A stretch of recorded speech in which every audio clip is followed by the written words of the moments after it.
The X-Force exhaust only comes in one configuration, that being the full catback exhaust featuring the Varix muffler. On this particular model, it provides valve adjustments in 10% increments, or you can hold down the buttons to open it all up, or close it if the occasion calls for it. Fortunately, all this can be powered by the cigarette lighter in the back, so for safety we'll start by pre-wiring the car now so we don't have to do it on jack stands. With the trunk flooring out and seats down, pull back on the weather stripping to remove the rear panel that's held in by 4 push rivets, followed by removing the pushed hook rivet holding in the trunk liner. Now we can start to route the wires behind the liner on the side with the power source.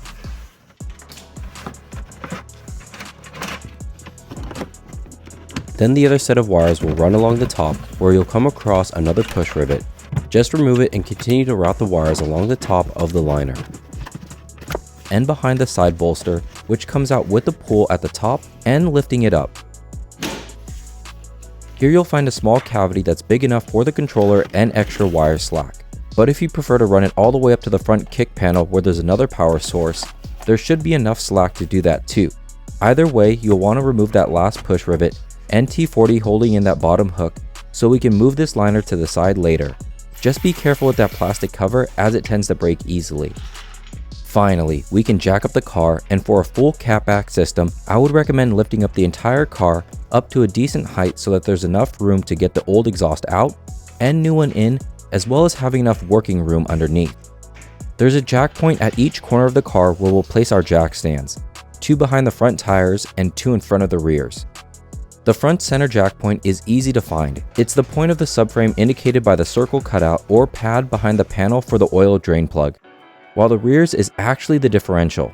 Just make sure to lift up on the flat spot, clear of where the 2 mating surfaces meet. Since there are only 3 mounting sections for the exhaust, it's important to support it as each section is removed. Starting from the rear, with it supported, disconnect the wiring for the valve controller. And don't worry about the connection. If you want, cover it, then tuck it off to the side. No warning light should pop up if it remains disconnected.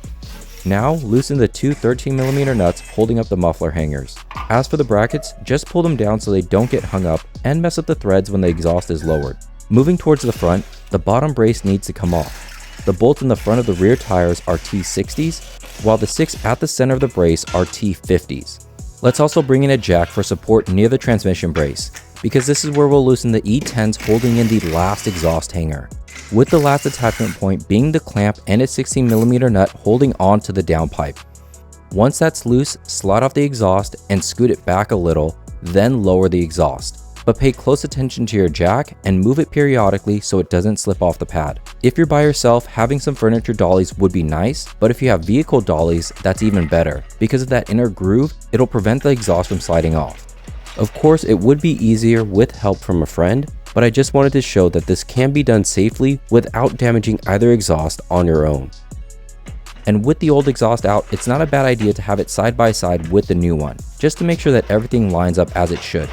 Although the midpipe attaches to the muffler at a different spot, the exhaust should have a similar shape with the exhaust hanger locations lining up. To remove the hangers, I used a silicone spray and the Lyle exhaust hanger tool. Just make sure to apply some to the rod section of the tool so the hanger doesn't get stuck on it. Trust me, if you don't have this tool, see if you can borrow it from a friend, because it makes this part so much easier and it ensures that the hangers won't get damaged when using other pliers or screwdrivers.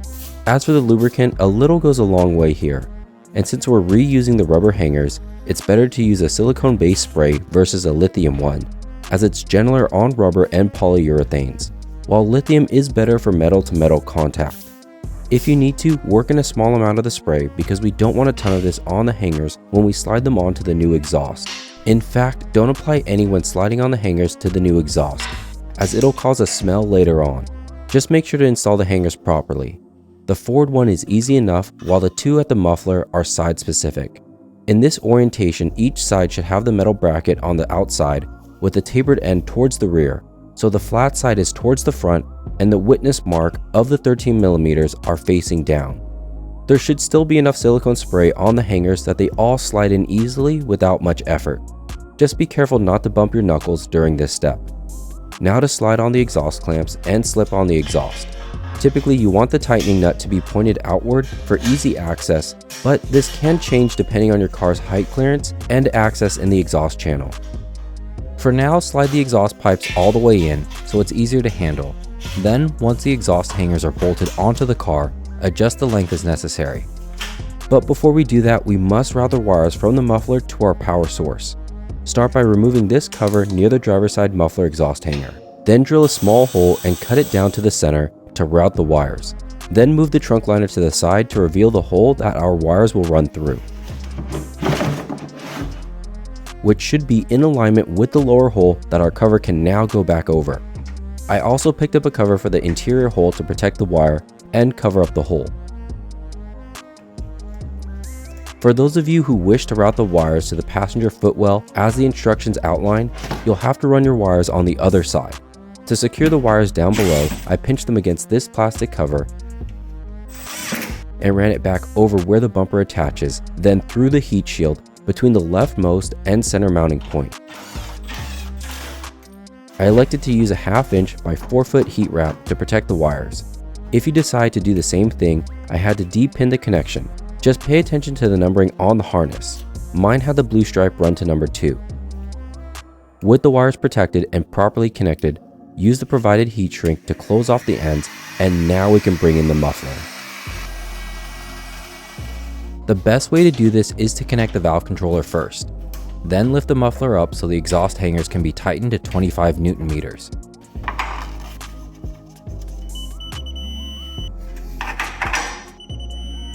Now you can remove the support and pull out all the wire slack, which should be enough for the connecting ends to stick out of the heat shield. Don't worry, even after tightening up the heat shield, there should be enough gap that the wires aren't pinched.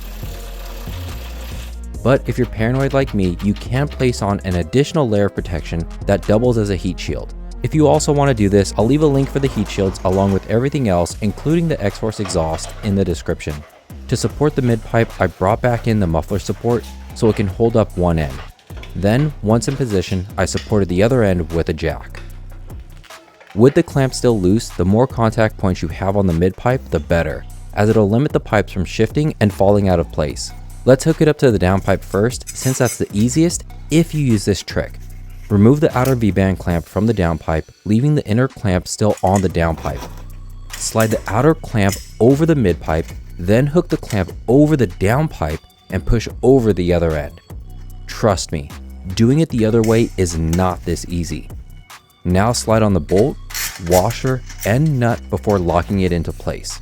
If you want to use the recommended torque spec, go for it. But I just went full send here, followed up by a few turns with a ratchet. You don't need to run it to the top of the threads. As long as you feel a healthy amount of resistance and the connection between the pipes is solid, it should be fine. On the other hand, the E10s for the middle hanger get 19 Newton meters. Moving to the back, slide on the 16mm bolts, washers, and the gasket. Then as you tilt the muffler up at an angle, bring the pieces together. Getting on the 15mm nuts can be challenging, so just take your time. I found it easier to slightly shift back the 16mm bolt, slide in the 15mm nut, and then kind of pinch it into place with the bolt. There's no torque spec here, so good and tight will have to do.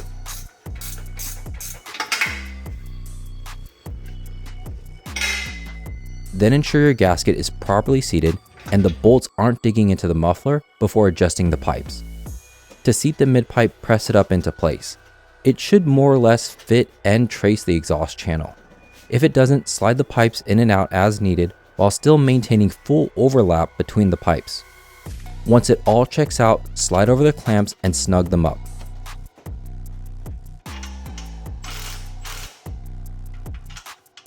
After one more check, press the mid-pipe all the way up and tighten it down. And similar to the V-band clamp, there is a torque spec to protect the bolt, but I just went full send again, which you may need to do if you start to smell it during your drives.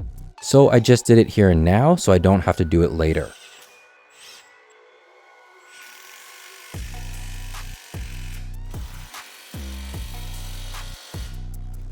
But for micro adjustments at the tighter areas, you can use a pry bar to slightly push out the heat shield. Making small adjustments like this won't interfere with the drive shaft or any of the upper components.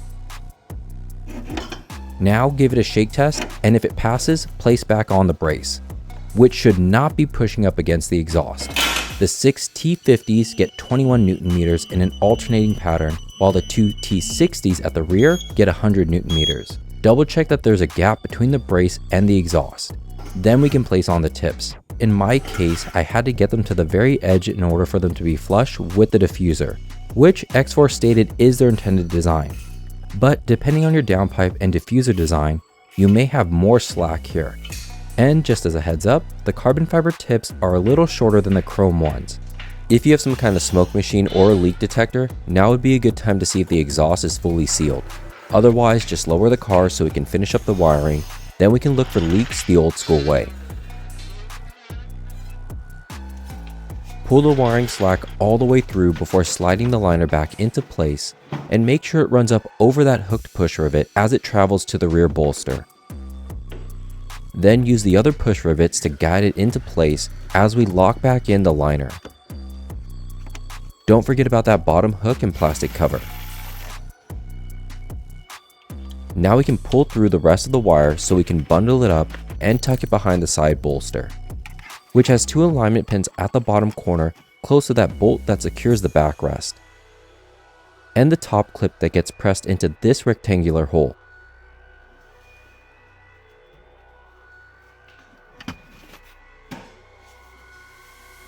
With that fully secured, throw back up the rear seats and place back in the rear panel held in by the 4 push rivets. The weather gasket can be a pain to get in, but in order to get that watertight seal, it needs to be fully pressed in with the lip going over the liner and rear panel. Lastly, toss back in your trunk liner and fire it up. When looking for a leak, run the car and look for any exhaust gases coming from underneath or any exhaust smells while driving, which should be more noticeable at a red light. If it passes both of those tests, here's what you can expect from the X-Force exhaust on your BMW.